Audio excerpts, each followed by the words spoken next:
de las empresas multiservicios. Sabemos que sí, la perversidad de las empresas multiservicios, y lo voy a decir porque en el sector empresarial no he visto ninguna autocrítica ni tampoco ninguna referencia a ustedes, ¿no? Y me ha parecido, no sé, puestos a dar lecciones, podríamos empezar por uno mismo. Tampoco todos los empresarios son iguales, igual que los políticos tampoco lo son. En el tema de los multiservicios, que ha significado la bajada de sueldos impresionante, y con la reforma laboral, con los convenios de empresa por encima de los del sector. Yo vengo de Salou. Salou es una primera potencia turística. Quizás el parque de atracciones es los más importantes de Europa. Y allí la utilización de las empresas multiservicios significó la bajada de 200-300 euros. Eso significa que hacen un dumping a la baja de todos los salarios.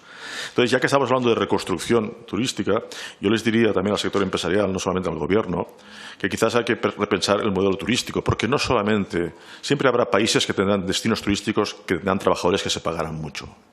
Y ustedes han dicho algunas veces, y me parece interesante, pero incompleto, ¿no? El turismo, ha dicho concretamente un compareciente, ha dado muchas alegrías a este país, es el 18% del PIB.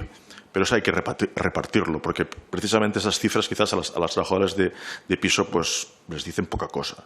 Vengo de Salou, donde hay un 30%, por ejemplo, de economía sumergida, etcétera, etcétera. Dicho esto, la parte interesante del tejido empresarial ha dicho algunas cosas que no solamente se hubiera escuchado algunas comparecencias. Tiene razón el señor Ferrambel que algunas discusiones en el Parlamento han sido lamentables y de una falta de educación.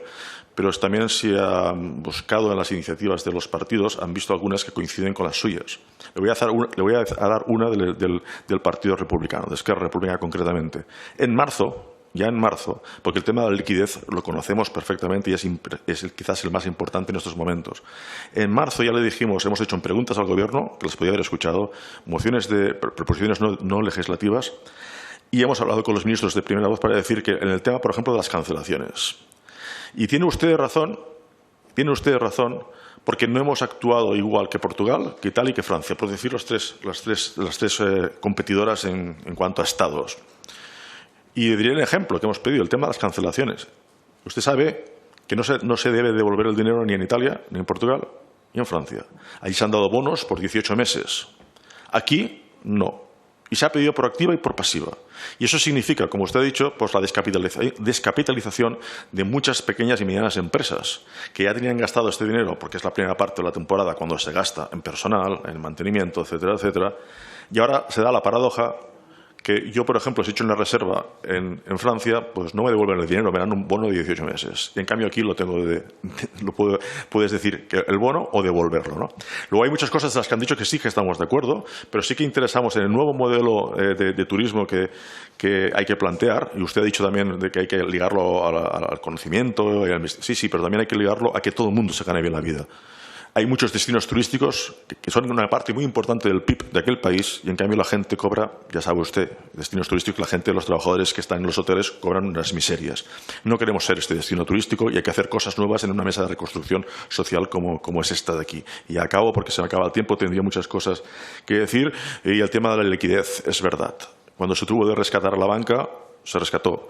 Ahora quizás hay que rescatar el sector turístico, hay que rescatarlo, porque evidentemente es uno de los que más va a sufrir esta crisis, que va a ser una crisis sin precedentes. Pero también, y acabo, el tema del laboral me gustaría porque muchos empresarios han utilizado el tema de los multiservicios y las empresas de externalizaciones, etcétera, etcétera. Y pienso que también es importante que aquí o estamos todos en el mismo barco, que sea de verdad, porque si no pasa lo que la compañera Yolanda ha explicado, que también es una realidad que se vive en núcleos turísticos, como por ejemplo, Salvador, tiene que finalizar. Sí, por ejemplo, donde vengo yo. Muchas gracias.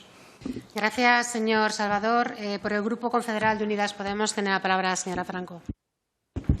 Muchas gracias, coordinadora, y gracias también a los tres comparecientes. Permítanme que les dé especialmente las gracias a Yolanda García, la representante de la Plataforma Estatal de Camareras de Piso, porque es cierto que no es normal o no es habitual o es demasiado poco habitual escuchar la voz de los trabajadores y las trabajadoras, sobre todo en las que os estáis dejando la piel, no solamente para que el sector turístico siga adelante y tenga cada vez más fuerza y cada vez más clientes estén conformes y a gusto con sus experiencias en el sector turístico, sino también para promover la salud de todas aquellas personas que entramos en cualquier hotel o que entramos en cualquier entorno del turismo. O sea que especialmente